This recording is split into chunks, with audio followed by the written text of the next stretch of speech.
मध्य प्रदेश के सिंगरौली में स्थापित हो रही औद्योगिक कंपनियों में विस्थापितों की जन समस्या को लेकर समस्या निवारण शिविर का सफल आयोजन हुआ। इसी के बारे में जानकारी देते हुए कलेक्टर राजीव रंजन मीणा ने बताया कि सामुदायिक भवन में कोरोना गाइडलाइन का पालन करते हुए जन सुनवाई की जा रही है। यहाँ जिले के सभी विस्थापितों की समस्या को सुनकर जल्द समाधान करने की कोशिश की जा रही है। इंडस्ट्रीज हैं जिनके कभी भू अर्जन हुआ है और रिहेबिलिटेशन रिसेटलमेंट उनका हुआ था या वर्तमान में चल रहा है, उन सभी के जितने भी विस्थापित अगर उनकी कुछ समस्याएं हैं तो उनके लिए एक विशेष शिविर का आयोजन हम कर रहे हैं, जिसमें कि किस किस तरीके की समस्याएं उनको आ रही हैं उनका वो अपना समक्ष में बता सकते हैं और उनके जो आवेदन उनको हम प्रॉपर तरीके से दर्ज करके और उनका निराकरण करने के लिए हम प्रयास कर रहे हैं, जिससे कि अगर हमारी जो समस्याएं जिनको हम त्वरित निराकरण कर सकते हैं उनका त्वरित हम निराकरण कर रही है और जो समस्याएं ऐसी जिनमें लीगल तरीके का डिस्प्यूट है या कोई लीगल है तो उनमें लीगल कार्रवाई क्या हो सकती है उसके बारे में हम उस पर आगे उसमें प्रोसेस करेंगे। बता दें, आंध्र प्रदेश की माइनिंग कंपनी एपीएमडीसी के अधिग्रहण में 352 विस्थापितों ने जिला कलेक्टर से अपनी समस्या को लेकर मदद की गुहार लगाई थी, जिसके बाद कलेक्टर ने समस्या निवारण शिविर का आयोजन कराया। लेकिन इसके बाद भी जानकारी के अभाव में स्थानीय लोगों ने सुनवाई पर सवाल खड़े करते हुए कई आरोप लगाए हैं।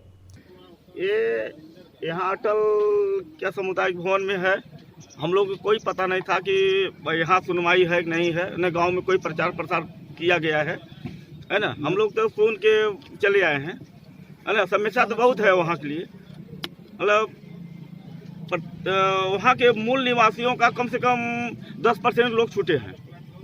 उसी के लिए आज जन सुनवाई चल रही है। नाम नहीं जुड़ा गया है। अच्छा, उसी के लिए आज जन सुनवाई चल रही है।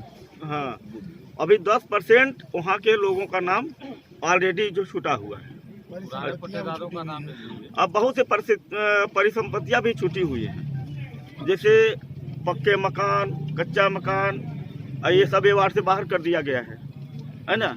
और ये जमीन सिंचित है वहाँ की, लेकिन असिंचित बना के यहाँ मुआवजा बट रहा है। निवासी हूँ यहाँ पे। आज हम लोग को सुबह अचानक पता चला कि एपीएमडीसी द्वारा कलेक्टर साहब जो है जन सुनवाई कर रहे हैं। तो अगर इनको जन सुनवाई करना था तो अग्रिम सूचना देना चाहिए था। नहीं, कई दिन से पेपर में निकल रहा है, दैनिक भास्कर सहित प्रमुख पेपरों में निकल रहा है। सर, हम लोग दुर्गम क्षेत्र से हैं, गांव में है, वहाँ पे हम लोग को पेपर थोड़ी जा रहा है कि हम लोग को पता चले।